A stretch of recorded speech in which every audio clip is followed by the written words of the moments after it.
kalian, apalagi bapaknya Yesus. Yesus itu ngusir kalian.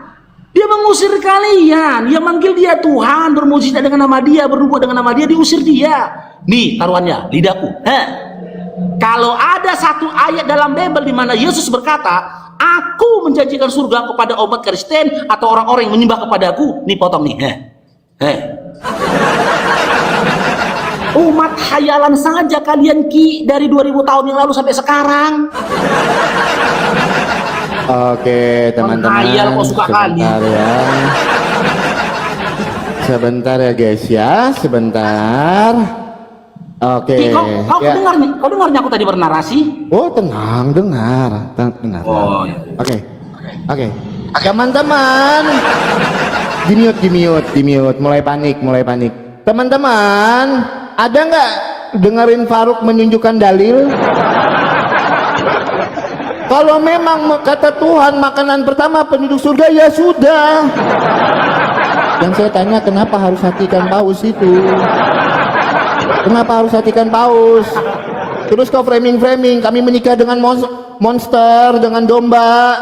Oke, kita bukakan data ya teman-teman. Pegangan kau Faruk, kau pegangan, kau sekarang pegangan. Kau bikin kau ini. Ya hadisnya Hasan ya teman-teman ya, Tirmizi 1375. Hasan itu baik ya. Itu oke. Bahwa ia pernah berkata, barang siapa yang menggauli binatang maka tidak dikenakan hukum had atau berzina atasnya. Selamat datang di kebenaran. Tirmizi 1375. Barang siapa yang menggauli binatang maka tidak dikenakan hukum had atau berzina atasnya. Selamat datang di kebenaran. Selamat datang di kebenaran Faruk Sianipar. Ya Faruk jangan pura-pura lari Faruk. Dari tadi saya sudah jawab. Matius 7 ayat yang ke-12 saya sudah jawab ya. Ini saya ulangi nih. Matius 7 ayat yang ke-12 saya sudah jawab pertanyaanmu pakai data dan pakai dalil. Matius 7 ayat yang ke-12 ya, dalilmu mana? Oke, Matius 7 sebentar, bukan itu ya teman-temannya. Bukan setiap orang yang berseru kepadaku Tuhan, Tuhan yang masuk ke dalam kerajaan surga, melainkan dia yang melakukan kehendak Bapa. Apa kehendak Bapa di situ? Kita baca di dalam Yohanes 6 ayat yang ke-40. Sebab inilah kehendak Bapakku, yaitu supaya setiap orang yang melihat anak dan yang percaya kepadanya beroleh hidup yang kekal, dan supaya aku membangkitkannya pada akhir zaman. Faruk, tolong jawab pertanyaan saya Faruk. Dari tadi saya sudah jawab pakai data dan pakai dalil. Ya, tolong Faruk jawab pakai data dan pakai dalil. Kenapa kau tidak mau menggubris sama sekali? Surgamu bisa digambarkan atau tidak? Jujur, pakai ayat Al-Quran. Surgamu bisa digambarkan atau tidak? Itu yang pertama. Yang kedua, kamu bilang tadi Faruk, ya Ki, karena kan mereka berkulup lagi itu kembali kepada hakikatnya semula. Oke, mari kita buktikan hakikat semulanya. Mari kita buka di dalam Sahih Muslim 5075. Sebentar ya, kita bukakan datanya ya. Ku bikin babak belur kau siang ini Faruk. Benar, salah kau bawa tema ini. Salah kau pilih tema. Ku suruh tema lain kau tidak mau, ya kan? Ya, berarti kembali kepada hakikat pertamanya ya, makanya berkulup lagi. Terus kau jawab pakai Alkitab. Kenapa kau nggak jawab pakai Quran dan hadis? Kenapa? Muslim 5075. Kita bacakan ya teman-teman ya. Oke. Ia menyebut beberapa hadis, diantaranya Rasulullah bersabda, Allah Azza wa Jalla menciptakan Adam seperti wujudnya, panjangnya 60 zira. Setelah diciptakannya, Allah berfirman, pergilah dan ucapkan salam pada mereka. Mereka adalah kelompok malaikat yang tengah duduk, lalu dengarkanlah jawaban mereka, itulah sesamamu dan salam. Adam pergi lalu mengucapkan Assalamualaikum. Mereka menjawab Assalamualaikum. Mereka menambahi warahmatullah. Beliau bersabda, setiap orang yang masuk surga wujudnya seperti Adam, panjangnya 60 zira. 60 zira itu adalah 60 hasta. Satu hasta itu Faruk, nih aku ajarin Faruk ya. Satu hasta itu 45 cm dikalikan 60 zira Berarti tinggimu 2800 cm. Tinggi kali. Kalau kembali kepada hakikat pertamanya, kok tinggi kali pun. Itu kalau tinggi begitu kulupnya gimana itu? Kulupnya gimana? Hah? Kalau tingginya 2800 cm itu kulupnya gimana itu kulupnya? Itu data. Kalau Faruk bilang kembali kepada hakikat semula, tinggi Adam itu 60 hasta, 1 hasta itu 45 cm, kalikan 60 kali 45 cm, 2800 lebih. Terus gimana model kulupnya? Sakit kan? Sakit. Kedera kau. Nangis. Berarti pertanyaannya itu ya, kulupnya kayak mana gitu ya? Itu pertanyaannya. Jawab. Kenapa berkulup lagi? Itu yang saya tanya. Yang kedua, kenapa hati ikan paus? Yang ketiga, surga itu bisa digambarkan atau tidak? Pakai data dan pakai dalil. Dari tadi nggak pakai data, nggak pakai dalil. Cuman asumsi. Pakai data. Ku ajarin kau diskusi yang baik dan benar. Oke, di mute. Oke. Nah, ya. Kedera kau. Kedera. Sebuah tanggapan, kan kau suruh aku menanggapin, gitu loh. Ya kan? Menanggapin ini bukan dengan data, kecuali kau bertanya. Ini kan tanggapan yang kau minta sama aku. Aku sudah jawab itu tentang hati ikan paus. Terus kau bilang, surgamu itu bisa digambarkan apa tidak? Itu pertanyaan apa itu? Gak ada polemik di situ. Ini kita sedang berdiskusi, Dinda. Bukan sedang bersenda gurau. Kau benarkan dulu pertanyaanmu ini yang bisa menghadirkan sebuah dialektika, gitu loh. Pertanyaanmu, surgamu bisa digambarkan apa tidak? Pertanyaan apa itu? Bahkan yang mau dikaji di mana di situ? Harusnya kau kasihkan data. Faruk, surgamu ternyata bisa digambarkan karena begini gini. Itu diskusi. Ini surgamu bisa digambarkan atau tidak? Kenapa? Kayak gitu. Oke. Nah, yang kedua, yang ketiga, ya. Ini aku tanggapin lagi nih ya tentang yang aku sampaikan tadi padamu. Makanya teman-teman simaklah. Memang syarat menjadi oten itu harus gila. Harus gila permanen gitu. Oke, ujian ini di sekolah, ya kan? Di ujian di sekolah. Ada pertanyaan di sekolahnya, di kelasnya, di ujian, kertas ujian itu.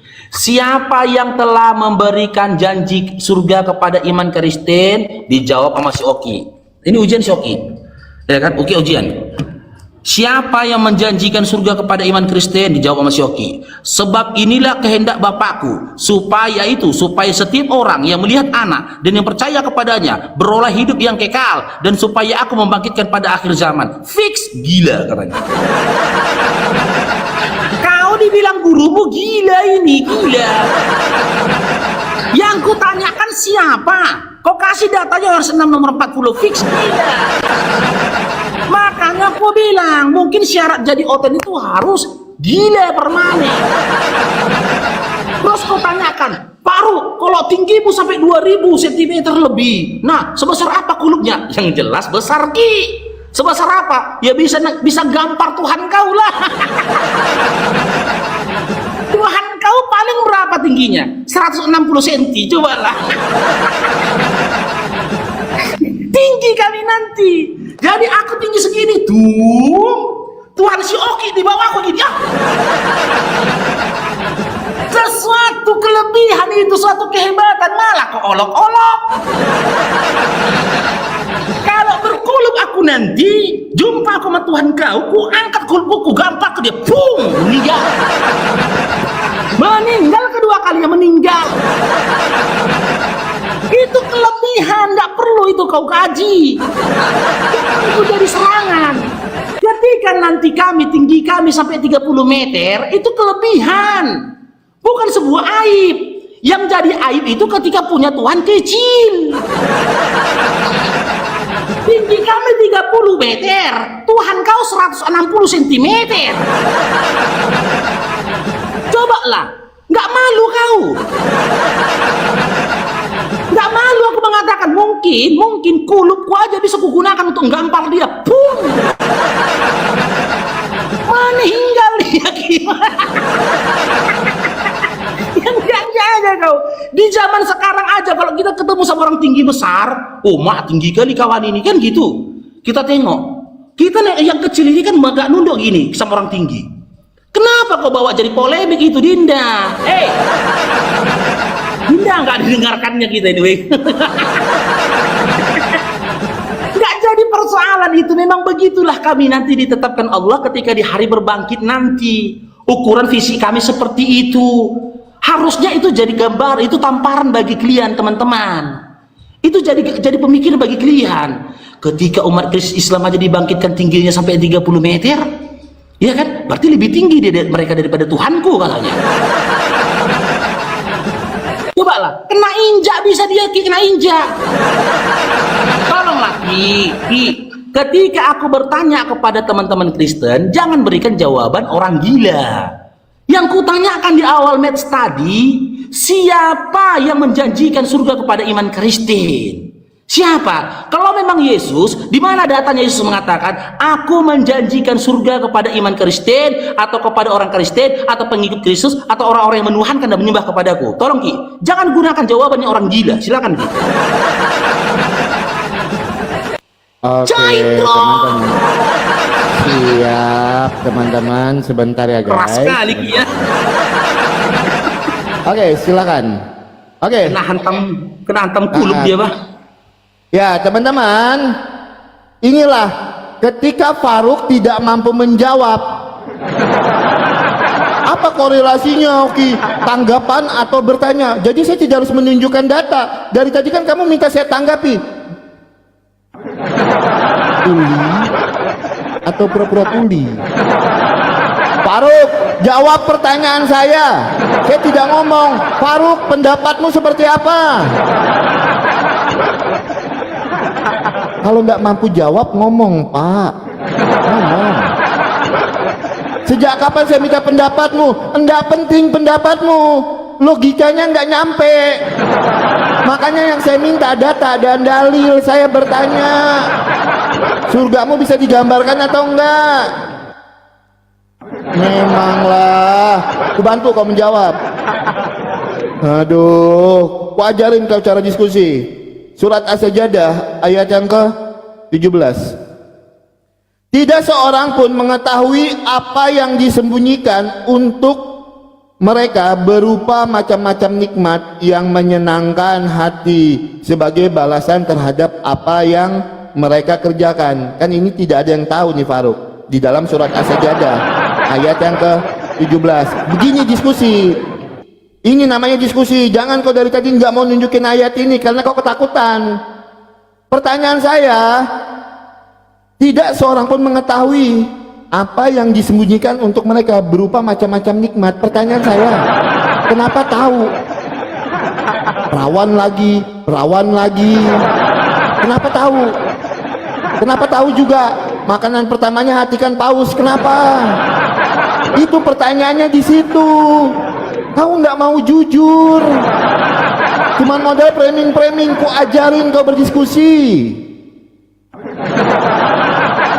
ku bantu kau tunjukkan datanya, surat As-Sajdah ayat yang ke-17, biar ku ajari dulu kau. Siang kali pun cuman menang PK doang, data nggak ada, jawab suka-suka Tuhan. Kulub buat gambar-gambar. Allah Tuhan Yesus, memang benar ya teman-teman ya. Itu ku ajarin kau cara diskusi. Pertanyaan saya, di dalam As-Sajdah ayat yang ke-17, di situ kan tidak seorang pun mengetahui yang disembunyikan. Pertanyaan saya, dari mana kalian tahu ada 72 bidadari, bisa perawan lagi, makanan hati pertama penduduk surga, ikan paus. Itu loh, biar ku ajarin kau diskusi. Bacalah surat As-Sajdah itu ayat yang ke-17 ya. Jangan cuma modal menyerang. Dari tadi sudah ku jawab semua pertanyaanmu pakai data dan dalil ya. Yuk, bukan setiap orang yang berseru kepadaku Tuhan, Tuhan, Tuhan yang masuk ke dalam kerajaan surga, tetapi dia yang melakukan kehendak Bapa. Apa kehendak Bapa itu Faruk? Supaya kita percaya kepada Tuhan Yesus, maka kita beroleh hidup yang kekal. Beroleh hidup yang kekal, di situ kita tidak mati di dalam kebinasaan. Bisa dikatakan kita masuk ke dalam surganya yang terindah, yang tidak dapat digambarkan. Nah, ketika kita mati di dalam kebinasaan, berarti kita hidup di dalam api neraka yang kekal. Sesimpel itu loh. Dari tadi kan saya sudah jawab pakai data dan pakai dalil. Itu. Kau jawab lah Faruk, tolonglah. Mulai raja-raja gini kan. Itu. Belum kutanya yang lain-lainnya ini. Belum kutanya yang lain-lainnya. Sekarang kau jawab Faruk. Kau jawab ya pakai data dan pakai dalil. Kenapa sekarang disunat? Untuk apa sekarang disunat? Nanti berkulup lagi. Alasan disunat itu kan untuk bersih. Loh berarti di sana tuh nggak apa-apa gitu, nggak bersih. Hah? Alasan disunat itu kan untuk bersih. Berarti surgamu boleh kalau ada yang nggak bersih. Berkulup lagi. Gimana? Jawab pakai data dan pakai dalil. Soalnya ketika ditanya kenapa kalian disunat, loh itu untuk kebersihan.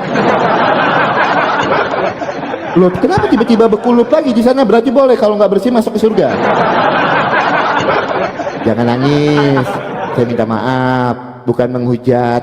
Ini data, ini dalil. Ya. Aduh. Yang kita tanyakan siapa kan teman-teman? Makanya si Oki ini menggunakan jawaban aduh Ki. Tapi nggak apa-apa lah teman-teman, ini hiburan aja kita anggap ya. Kita anggap hiburan ini teman-teman. Dari awal match tadi kita tanya siapa yang menjanjikan surga kepada iman Kristen, siapa yang mengganjarkan neraka di dalam iman Kristen. Kok malahan bertanya gitu loh, kenapa kalian berkulup lagi nanti? Kan aku udah bilang hukum bersunat itu dan segala hukum yang ada di atas bumi ini itu untuk di atas bumi. Nanti setelah sampai di yaumil akhir tidak ada lagi hukum, jangankan sunat gitu loh. Puasa, sholat, zakat tak ada lagi. Bahkan gak ada riwayat yang menceritakan ketika Yesus dalam Lukas 2 nomor 21 disunat, nanti setelah duduk di sebelah kanan Bapak lah, dalam Lukas 22 69 dia sunat lagi, kan enggak kan? Yesus aja dalam Lukas 2 nomor 21 sunat. Ketika diangkat dia duduk di sebelah kanan Allah Bapa, yang dikatakan dalam Lukas 22 nomor 69 nggak ada dibilang Yesus sunat lagi, nggak ada. Yesus pun juga berkulup dia di sana. Kau tanya juga lah pertama Yesus, kenapa kau berkulup lagi? Loh, kenapa Faruk kau bilang Yesus berkulup lagi? Karena nggak ada data di dalam Bibelmu dikatakan ketika duduk di sebelah kanan Allah Bapa, Yesus itu bersunat lagi, nggak ada. Ada kau. Makanya kau hati-hati ketika ketika memprotes atau mengkritik hukum Islam, kena nanti Tuhan kau. Apa mau kau protes? Sunat, Tuhan kau sunat. Coba. Hati-hati kau.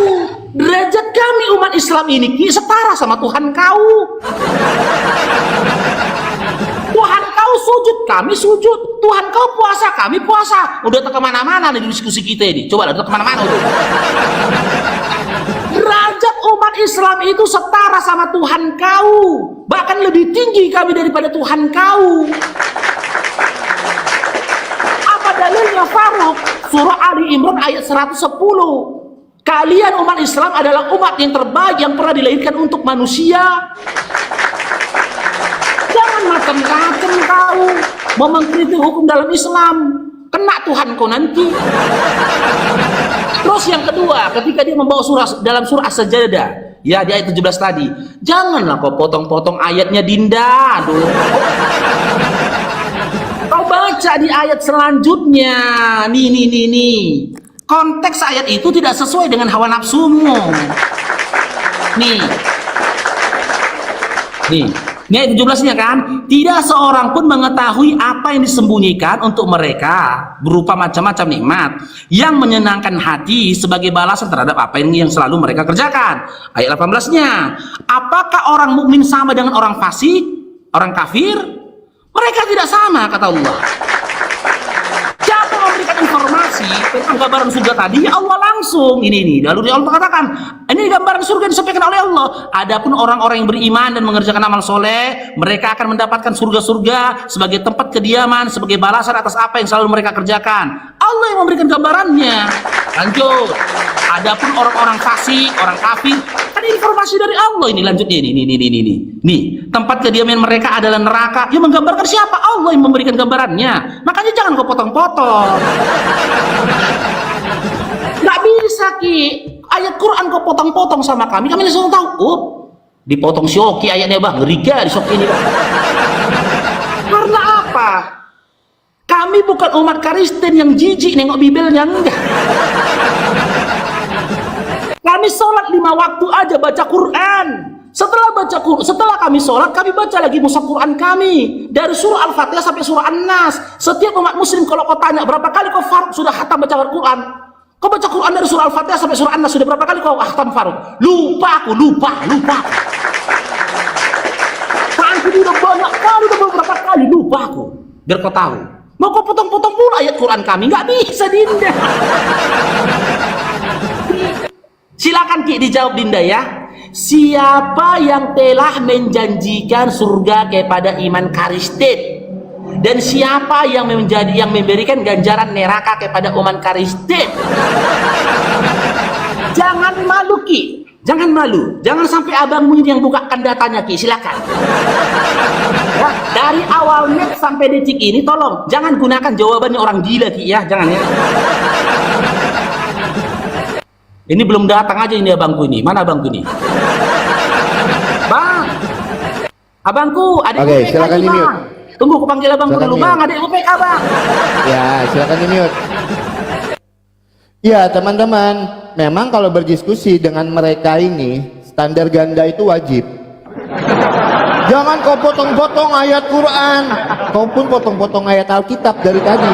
Matius 7:21 itu pun yang kau baca. Tidak kau lanjutkan. Memang standar janda.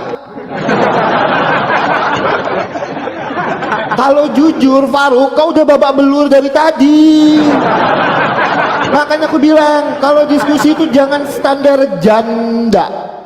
Kalau kita baca ayatnya satu ayat, itu nggak boleh. Jangan dipotong-potong. Lah dari tadi kan udah potong-potong ayat. Matius 7:21. Standar janda. Macam lah masuk surga ya kan? Itu. Ingat Maryam 71. Tidak seorang pun di antaramu yang tidak melewati sirat di atas neraka. Hal itu bagi Tuhanmu adalah suatu ketetapan. Ini kita udah lari-lari nih. Masalah sunat pun dibahas sama Faruk ya. Itu sunat, Tuhan kau sunat, Tuhan kami sunat. Kutanya, nabimu sunat gak? Mana datanya? Nabi Muhammad sunat gak? Pakai data. Ayo pakai data. Ya kalau Tuhan Yesus disunat, saya bisa tunjukkan datanya. Nabimu sunat gak? Pakai data. Ayo. Kalau kau mau lari ke situ bisa aku bawa lari ke situ. Kau mau bilang sunat dalam kandungan, saya punya data lagi yang lain. Faruk, kamu bisa apa? Dari tadi kau nggak jawab pakai data pertanyaan saya. Semua pertanyaan saya nggak kau jawab pakai data dan dalil. Kamu nanya. Dari tadi saya sudah jawab Faruk. Matius 7:21 itu kan tulisan merah, itu perkataan Tuhan Yesus. Yohanes 6 ayat 40 itu tulisan merah, itu perkataan Tuhan Yesus. Masa harus kejelasin? Masa aku harus jelasin Faruk? Sungguh kamu nekat yang nyata. Inilah perbedaan kualitas diskusi kita teman-teman dengan mereka. Kalau mereka ini teman-teman, apalagi Faruk ini, ujung-ujungnya suka-sukamu Tuhan, ya kan? Matius 7:21. Bukan setiap orang yang berseru kepada Tuhan yang akan masuk ke dalam kerajaan surga, melainkan dia yang melakukan kehendak Bapakku yang di sorga. Ini kan tulisan merah perkataan Tuhan Yesus. Apa kehendak Bapa di sorga itu, Faruk? Mari kita buka Yohanes 6 ayat yang ke-40. Sebab inilah kehendak Bapakku, yaitu supaya setiap orang yang melihat anak dan percaya kepadanya beroleh hidup yang kekal, dan supaya aku membangkitkannya pada akhir zaman. Alah. Memang berat teman-teman ya, harus dijelaskan. Dari tadi kita jawab pakai data, dia nggak jawab pakai data sama sekali. Bekulup gampar-gamparan, gampar kok pakai kulup, ya kan? Nanya masalah hatikan paus, kenapa makanan pertama penduduk surga hatikan paus? Itu kan tidak keharusan. Di situ memang tidak tertulis harus, tetapi makanan pertama penduduk surga itu adalah hati ikan paus. Berarti memang makan hati ikan paus makanan pertamanya. Alah, memang berat ya teman-teman ya. Terus dari tadi ini kita ngomong surga gitu kan. Coba aku mau tanya, memangnya di tempatmu siapa yang pernah masuk surga, Faruk? Coba aku mau tanya, dari tadi kita ngomong tentang surga ya. Emangnya siapa di tempatmu yang pernah masuk ke surga? Siapa yang berasal dari surga? Pakai data. Ayo, pakai data dan pakai dalil. Kalau saya tunjukkan nanti Tuhan Yesus itu turun dari surga. Kita ngomong tentang surga ya kan? Itu. Nah, mengenai hayalan teman-teman, dia bilang surga Kristen itu hayalan. Dari tadi saya sudah bawakan gini. Kalau saya mau menghayal nih gini, saya mau tidur malam, tiba-tiba saya mikir, enak kali ya kalau aku punya istri artis, kaya, cantik, kayak bidadari. Itu namanya menghayal. Berat kali, Bun. Oke, udah 2:30. Faruk ambil waktu 5 menit lagi, saya 10 menit, habis itu Faruk closing statement. Ya teman-teman Kristen, kencengin tap-tap layarnya teman-teman. Masa 8-0. Lu gimana nih? Saya gimana? Aku 10 menit. Enggak lah, kan kau yang terakhir nanti. Berarti ini aku 5 menit. Bang Faruk 5 menit, terus aku 10 menit, habis itu Bang Faruk lagi 5 menit. Oh, berarti 4 match lagi. 4 match lagi. Sempat nggak 4 match lagi? Sempat lah, aku 3:30, kami 3:30. Jam 3 lewat sholat asar. Ya, silakan. Ya, oke. Di match kedua ini, ya di match terakhir ini aku paling bisa memberikan nasihat lah kepada teman-teman Kristen ya. Wallahi teman-temanku Kristen, setiap perdiskusian yang kami lakukan kepada kalian teman-teman itu didasari atas sayang kami kepada kalian. Ya, tinggalkanlah halusinasi kalian, tinggalkan angan-angan kalian, tinggalkanlah hayalan kalian. Kalian udah saksikan loh si Oki.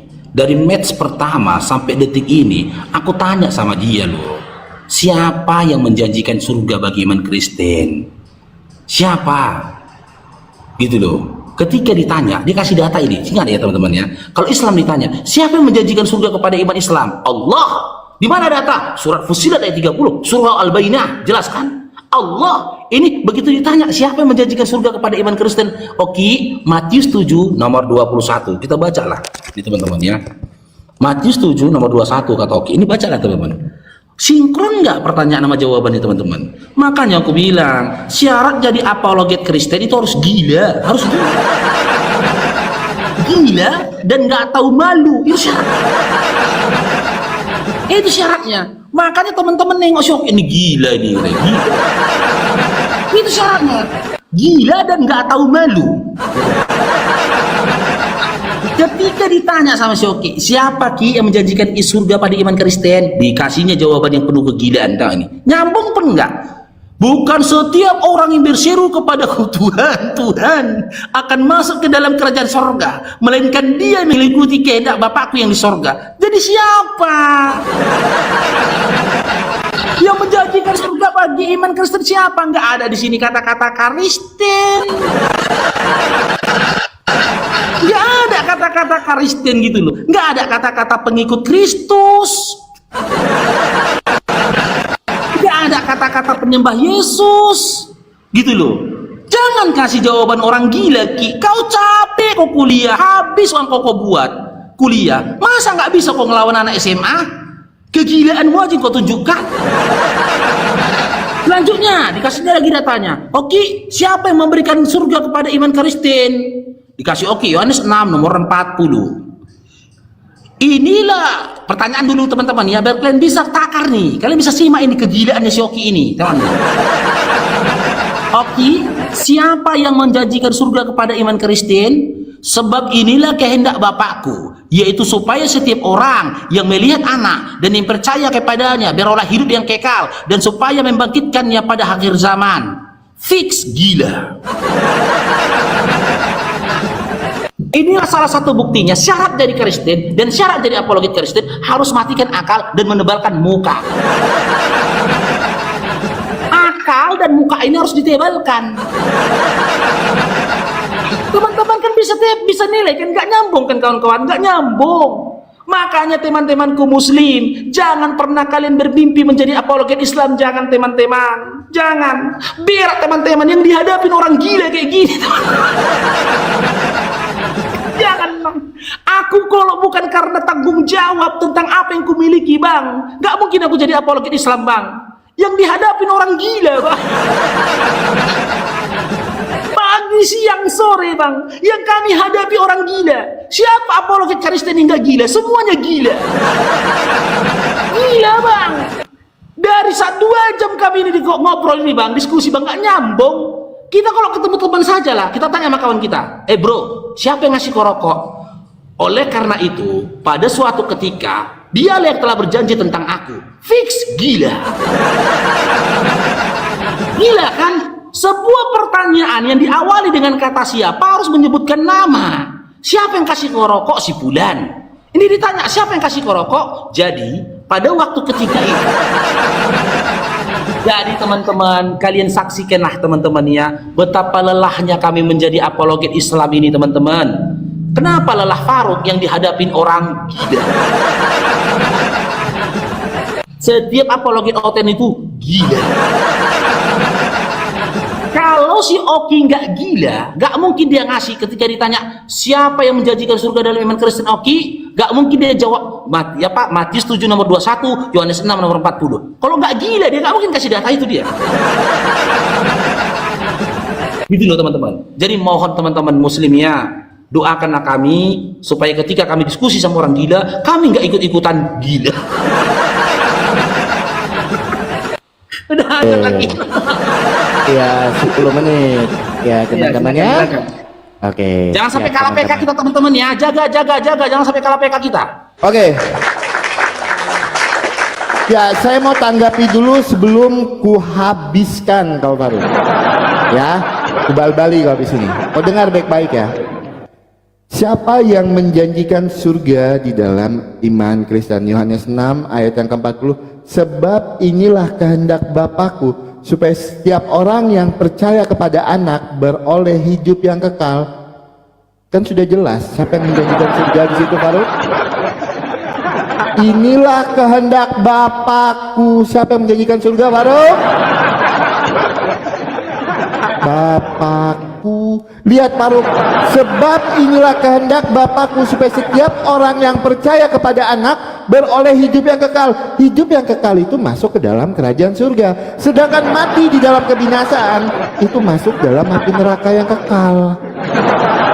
Itu saya sudah jawab Faruk dari tadi. Ya, saya mau tanggapi teman-teman. Faruk tadi bilang syarat jadi apologet Kristen itu harus gila. Yang pertama saya mau tegaskan, jangan kau ngaku-ngaku dirimu sebagai apologet. Tidak pernah tertulis di dalam imanmu apologet.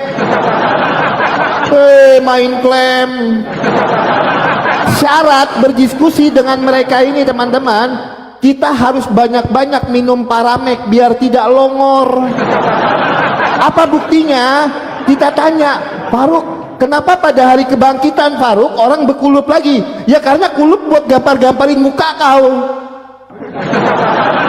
Itulah kelongorannya. Ditanya kenapa berkulup lagi pada hari kebangkitan? Kulup buat gampar-gamparin muka kau. Terus kita tanya teman-teman, Kita tanya lagi, Faruk, kenapa makanan pertama penduduk surga itu hati ikan paus? Saya tidak mungkin menjawab menggunakan dalil, Oki, karena Oki minta saya berpendapat. Dari tadi saya bertanya, dibilangnya minta pendapat.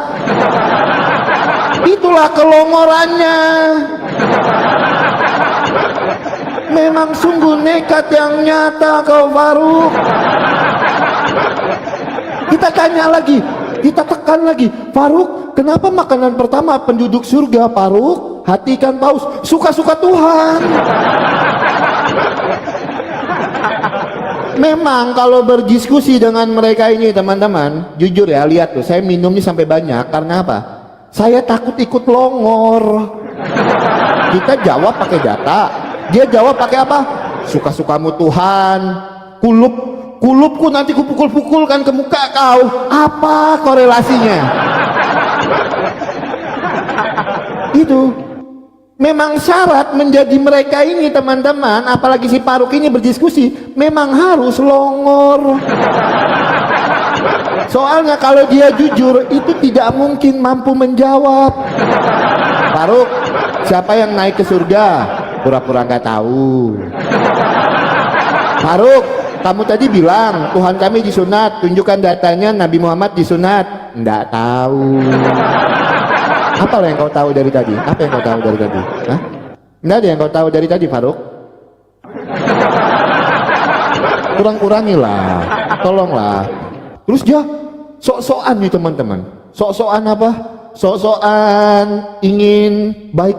Oki, kami ini berdiskusi dengan kamu, Oki, karena kami ini sayang, supaya kamu tidak tersesat, supaya tidak menjadi gila. Yang dengar di bawah narasimu jadi longor. Masa ditanya pada hari kebangkitan, kenapa orang berkulup lagi? Kulup buat gampar-gamparin muka. Coba korelasinya di mana itu? Hubungannya apa? Masa jawabannya kulup buat gampar-gamparin muka, kan longor. Aduh.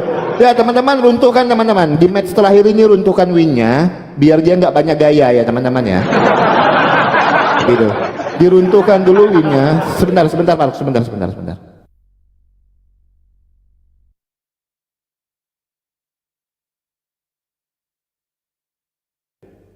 Ya, jadi syarat diskusi dengan mereka ini, teman-teman, memang harus banyak minum bodrek supaya kita nggak ikutan longor, ya kan? Memang Faruk, kamu nekat yang nyata. Entahlah, aku mau ngomong apa lagi, ya kan? Bingung aku mau ngomong apa lagi. 5 menit waktu terakhir ini, teman-teman. Serius, aku udah nggak tahu mau ngomong apa lagi. Kasih aku aja kalau nggak tahu. Janganlah, masih waktuku lah. Waktuku lah, sabar. Kau bingung mau ngomong apa lagi? Sebentar, 10 menit lagi abang sempat nggak buat sholat? Sempat, jam 3 lewat di sini. Di Siantar jam 3 lewat. Oh ya udah. Berarti ini waktumu kan? Ya waktuku lah. Ambil lah. Aku udah bingung mau ngomong apa lagi.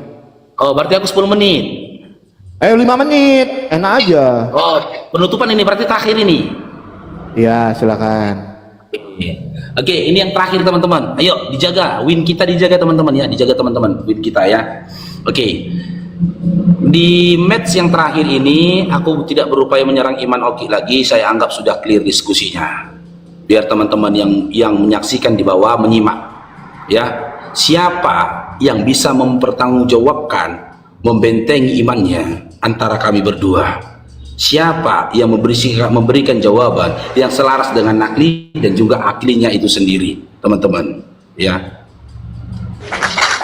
Hanya saja di match yang terakhir aku mau menyampaikan kepada teman-teman Kristen, ya, dengarkan nasihat Bang Faruk ini, teman-teman Kristen, di mana nasihat ini juga pernah disampaikan oleh nabi-nabi terdahulu sebelum Nabi Muhammad SAW.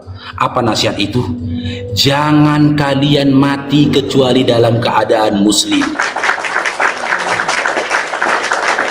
Kenapa begitu? Musa, Zakaria, Yahya, sampai dengan Ibrahim, ya, juga mewasiatkan hal itu. Di dalam surah Asy-Syura ayat 100, dalam surah Asy-Syura ayat 13 Dilanjutkan di dalam surah Al-Baqarah ayat 132. Seluruh para nabi mewasiatkan itu. Jangan kau mati kecuali dalam keadaan muslim. Pertama kali dulu aku membaca ayat ini dalam Al-Quran, bergetar jiwaku. Kenapa? Karena di dalam Bible, dimulai dari Kejadian sampai dengan Wahyu, aku tidak menemukan satu ayat pun dalam Bible di mana Musa berkata, jangan mati kecuali dalam keadaan Kristen. Aku nggak pernah menemukan satu data dalam Bible di mana Abraham berkata, jangan mati kecuali dalam keadaan menjadi pengikut Kristus. Aku juga tidak pernah melihat dalam Bible di mana Zakaria berkata, jangan kau mati kecuali dalam keadaan penyembah Yesus. Tidak. Bahkan Yesus dan Paulus sendiri pun tak pernah mewasiatkan, jangan kau mati kecuali dalam keadaan Kristen, jangan kau mati kecuali dalam keadaan penyembahku, jangan kau mati kecuali dalam keadaan menjadi pengikut Kristus. Tidak pernah. Tidak pernah. Kita umat Islam ini ya adalah umat di atas dari umat-umat terdahulu, bahkan terhadap umat Kristen itu sendiri. Kenapa? Kita komparasi nih kan teman-teman. Kita kaji nih. Seandainya, meskipun ini hanya hayalan saja, seandainya imannya si Oki, hayalan si Oki benar, bukan imannya, hayalan si Oki benar. Yesus itu Tuhan dan juga sesembahan. Dan kita dihadapkan kepada Yesus nanti di yaumil akhir. Yesus berkata, kenapa kau tak menyembah kepadaku? Kapan pula kau suruh kami menyembah kepadamu? Ketika turun ke dunia Yesus, pernahkah kau mewasiatkan sembah aku? Jadikan aku Tuhanmu. Pernahkah? Bukankah kau yang berkata dalam Markus 12 nomor 29, Tuhan Allah kita, Tuhan itu Esa? Ya. Pernah kau memerintahkan kami untuk menyembah kepadamu? Tidak pernah. Lantas atas dasar apa kamu menyalahkan kami? Kita di atas angin. Tapi ketika nanti dibalikkan, mereka yang berada di dalam yaumil akhir, mereka yang berada di mizan, mereka itu akan dihakimi nanti. Apa jawabanmu Oki ketika kau menyembah kepada selain daripada Allah? Apa jawaban kalian? Apa jawaban yang akan kalian berikan teman-teman Kristen ketika setelah mati nanti kalian tetap menyembah kepada selain daripada Allah? Andaikan kau datang kembali, jawaban apa yang akan ku beri? Jawaban apa yang kau beri? Apa jawaban yang kau beri? Al-Quran menjelaskannya. Al-Quran menceritakannya tentang kondisi yang akan kau hadapi nanti. Keributan orang di akhirat nanti, di neraka nanti. Apa itu? Kalian akan menyalahkan para pembesar-pembesar kalian. Kalian akan menyalahkan Tuhan-Tuhanan kalian. Di mana Tuhan yang kami sembah dulu? Di mana Paulus yang memberikan kami bimbingan? Semua masing-masing dari kalian dan juga Tuhan-Tuhan kalian itu berlepas diri atas diri kalian. Lalu kalian berkata nanti, ya Allah ya Tuhanku, karena mereka telah menyesatkan kami, pemimpin-pemimpin kami, pembesar-pembesar kami telah menyesatkan kami, berikanlah kepada mereka azab yang lebih besar daripada azab yang kau berikan kepada kami. Apa kata Allah? Setiap dari kalian mendapatkan takaran azabnya masing-masing. Saya Bang Farouk Syaripar dan seluruh apologet Islam yang ada di Indonesia ini tidak menginginkan teman-teman Kristen menghadapi kondisi seperti itu. Kami tidak menginginkan kalian menderita. Kami juga menginginkan kalian mendapatkan surga yang kekal, kholidina fiha, kelak dari yaumil akhir. Assalamualaikum warahmatullahi wabarakatuh. Oke, terima kasih Bang Farouk Syaripar untuk diskusinya. Ya, jangan marah ya. Ini cuma diskusi, jangan merajuk. Oke, siap. Yuk. Terima kasih Ki ya, udah dikelirkan diskusinya sampai akhir ya. Ya, sama-sama. Oke. Nggak bisa keluar aku, pencetlah keluar. Nggak bisa. Ngeheng pula handphoneku.